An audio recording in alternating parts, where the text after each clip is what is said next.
Masih ngawur aja nih orang, Rocky Gerung, pelarangan FPI perburuk citra Jokowi. Penulis, X Hardy. Pengamat politik Rocky Gerung menyebut pelarangan dan pembubaran FPI telah memperburuk citra pemerintahan Jokowi. Rocky menyebut, dibubarkannya FPI oleh pemerintah dinilai sebagai sebuah ekspresi kepanikan yang ditunjukkan oleh pemerintahan Jokowi saat ini, terutama kepada sosok Rizik yang terbukti memiliki basis massa masif dan militan. Saya melihat memang pemerintah panik dengan fenomena Habib Rizik itu. Kepanikan itu tentu diterangkan melalui aktivitas Habib Rizik, kata Rocky Gerung. Menurut Rocky, sepulangnya Rizik dari Arab Saudi sebetulnya gerakan FPI secara praktis cenderung lentur dan tanpa kekerasan sedikit pun ditunjukkan oleh FPI. Habib Rizik yang non-kekerasan sejak dia datang, justru berubah cara Habib Rizik menjalankan organisasi itu kan berdamai, tokoh-tokohnya juga nggak ada yang memperlihatkan keberingasan. Bahkan 212 yang dibikin FPI membikin webinar mengundang para pakar, aktivis dan lain-lain. Jadi suasana yang dialogis itu yang terbentuk, katanya. Rocky Gerung memang serba tahu dan serba benar. Rizik tidak pernah bikin kekerasan sejak datang, tapi bandara dilumpuhkan, jalan menuju bandara macet total sehingga penumpang pesawat harus jalan kaki dan ada yang ketinggalan. Beberapa fasilitas di bandara rusak karena ulah pengikutnya. Kerugian silakan dihitung sendiri. Berdamai apaan? Rocky Gerung mungkin pura-pura tidak tahu soal video Rizik yang ceramah ungkit penggal kepala. Itu bukan kekerasan, tapi ceramah yang sangat santun dan layak dijadikan contoh. Imam besar kok bicara kayak orang tak berpendidikan?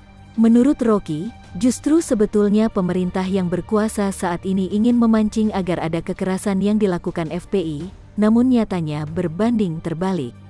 Nah ini selama 2 bulan ini enggak ada kekerasan FPI. Kan orang bingung, justru yang menjadi korban kekerasan justru FPI-nya, katanya. Yakin gak ada kekerasan? Gimana dengan insiden penembakan ke mobil polisi yang dilakukan 6 laskar FPI? Gimana dengan sedikit kericuhan saat aksi minta Rizik dibebaskan? Ada sitaan senjata tajam saat mau demo. Ada polisi yang terkena sabetan pedang. Apakah itu bukan kekerasan? Siapa nih yang buta? Jadi pemerintah bingung, hegemoni FPI makin lama makin meluas. Yang biasanya orang bilang FPI itu cuma di pojok Petamburan. Sekarang emak-emak Menteng, Bukit Tinggi, itu berkunjungnya ke Petamburan. Jadi, pemerintah terpaksa seolah-olah mengendalikan keadaan. Jadi pelarangan itu justru memperburuk citra pemerintah, kata Rocky Gerung. Menurutnya, lain halnya misalnya apabila Habib Rizik saat tiba di Bandara Soekarno-Hatta beberapa waktu lalu ada kegiatan yang betul-betul meresahkan masyarakat hingga membuat onar. Ini yang tadi saya katakan. Yakin tidak meresahkan masyarakat? Penumpang terlantar karena pesawat delay lama. Ada yang terpaksa jalan kaki dari jalan menuju ke bandara. Bayangkan berapa miliar kerugian yang harus ditanggung total. Ini bukan puluhan juta, tapi mungkin miliaran. Maskapai sudah babak belur akibat pandemi, pendapatan seret. Dengan adanya delay yang tak penting gara-gara arogansi pengikut Rizik, potensi pendapatan berkurang lagi pada hari itu. Siapa yang tidak resah, kecuali pengikut ormas sampah itu? Kalau pelarangan terhadap FPI dianggap memperburuk citra pemerintah, itu bagi siapa? Bagi kelompok sebelah pastinya. Gerombolan sakit hati yang sekarang sudah pasrah tak berdaya. Kita sebagai mayoritas rakyat Indonesia yang cinta NKRI, justru berpikir sebaliknya. Kalau FPI tidak diberantas, justru akan semakin memperburuk citra pemerintah. Masa negara harus tunduk dan diatur seenak jidat oleh ormas pengacau? Yang benar adalah ormas harus tunduk pada aturan, tunduk pada negara, tak bisa dibina maka harus dibinasakan. Bagi kelompok sebelah, sudah pasti pemerintah adalah musuh. Dari dulu, pemerintah sudah rusak citranya di mata mereka. Apapun yang dilakukan pemerintah, tetap salah. Tapi itu bukan masalah bagi kita. Toh, jumlah mereka hanya sedikit, tapi berlagak mayoritas. FPI dibubarkan, mereka masih bisa menjual narasi FPI makin besar dan meluas. Mereka ini hanya salesman atau marketing yang tidak malu-malu melakukan penipuan. Muka tebal dan keras kayak beton. Buktinya, tidak ada protes besar-besaran atas pelarangan FPI. Seharusnya kalau ada gejolak besar, akan ada demo besar di banyak wilayah kayak demo Omnibus Law. Oh, saya lupa, logistik gak ada, hahaha. Tak ada nasi bungkus, tak rame, hahaha. Lucu, Rocky Gerung sebut istana diperang Gatot karena tak hadir terima penghargaan. Gatot Nurmantio tak hadir di istana untuk terima bintang Mahaputra. Tapi dia mengatakan menerima penghargaan tersebut. Meskipun demikian, Gatot mengirim surat pemberitahuan ketidakhadirannya kepada Presiden. Alasannya adalah karena pandemi COVID-19. Saya sudah tuliskan ini di artikel sebelumnya. Alasan yang sungguh tidak nyambung dan terlalu mudah ditebak salahnya. Padahal saat deklarasi kami di beberapa tempat, Gatot seolah tidak mempedulikan itu. Berada di tengah-tengah kerumunan massa dan pidato. Kesimpulannya, mungkin Gatot memang tidak pernah berniat hadir, atau malu-malu tapi tetap mau menerima penghargaan tersebut. Mahfud mengatakan protokol kesehatan yang diterapkan sudah memenuhi standar. Pemberian penghargaan biasanya dilakukan setiap bulan Agustus. Tapi karena kondisi pandemi, pada Agustus lalu disepakati kalau penyematannya dipecah menjadi 2 kali, yaitu pada bulan Agustus dan November. Karena ketidakhadiran Gatot, maka penghargaan akan dikirim melalui sekretaris militer. Terlalu jelas sikap Gatot, tidak ksatria, lebih terhormat menolak langsung dan tidak bersedia menerimanya. Pasti ada alasan kuat tidak hadir. Alasan pandemi hanyalah alasan murahan, siapa yang mau percaya?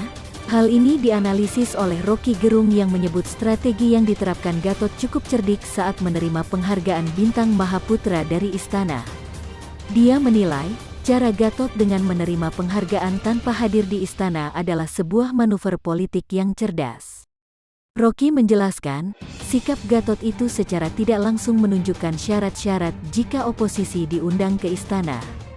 Gatot tidak akan hadir, dan memang tidak hadir karena Gatot juga sebetulnya mau mengatakan kalau saya mau hadir persyaratannya A, B, C, D, kata Rocky.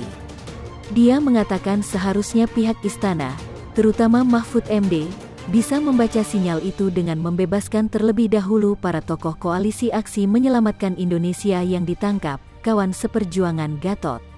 Kalau Mahfud bisa baca sinyalnya Pak Gatot mestinya sehari sebelum Pak Gatot diundang ke istana, mestinya tanggal 8 sebelum Habib Rizik muncul, 3 tokoh kami itu dibebaskan, kata Rocky. Namun sinyal itu dinilai Rocky tak terbaca oleh istana. Buntutnya, Gatot pun melancarkan strateginya dengan tetap menerima penghargaan namun tak hadir ke istana. Saya anggap itu langkah yang cerdik dari seorang mantan panglima yang ilmu kepanglimaannya masih ada di kepala, kata Rocky. Kalau dipakai bahasa netizen, istana diperang oleh Gatot ya. Tapi saya tak mau sebut itu, kata Rocky lagi. Pengamat politik yang analisisnya ngawur dan hanya berupa angan-angan dari pikirannya sendiri. Heran aja orang kayak begini bisa bikin opini yang tidak berkualitas. Tapi kelompok sebelah memang sudah terkenal bikin opini sembarangan. Cukup bikin pernyataan yang menentang logika publik, berseberangan dengan pemerintah, ditambah bumbu sensasional dan spektakuler, maka sudah bisa diklaim sebagai pakar politik, komentator politik atau pengamat politik. Level konyol pun tidak masalah, karena banyak yang bakal percaya juga. Istana diperang, mungkin Rocky berpikir seperti itu karena ada yang mengatakan pemberian penghargaan kepada Gatot adalah upaya istana untuk merayu Gatot supaya Gatot tidak terlalu keras menentang pemerintah. Karena Gatot tak mau hadir, makanya istana dianggap kayak cinta bertepuk sebelah tangan. Buat pembaca, coba pikirkan apa pola yang dimiliki oleh kelompok sebelah. Ada satu sosok, pasti mereka naikkan derajatnya setinggi-tingginya, tapi caranya nggak banget. Salah satunya imam besar yang baru pulang itu. Kalau dibikin video profil, mungkin yang nonton bakal merinding deh saking hebatnya. Level amazingnya di luar batas akal paling sehat dan waras sekalipun. Sama kayak Gatot ini, dipuji hebatlah. Sekarang dibilang ngeprang istana lah. Padahal Gatot terima atau tolak penghargaan itu, tak ada urusan dengan pemerintah. Pemerintah tak dapat untung, juga tak ada ruginya. Apalagi kalau ada syaratnya, misalnya bebaskan tokoh kami seperti yang dikatakan Rocky, ini lebih menggelikan. Pemerintah takkan mau, lebih baik tidak usah sekalian. Justru kalau ini benar, makin gak ksatria sikap seorang Gatot. Mau penghargaan, tapi harus terima syarat kalau mau hadir. Kayak pengecut dong jadinya. Rizik minta rekonsiliasi dengan syarat stop kriminalisasi ulama aja tidak dipedulikan.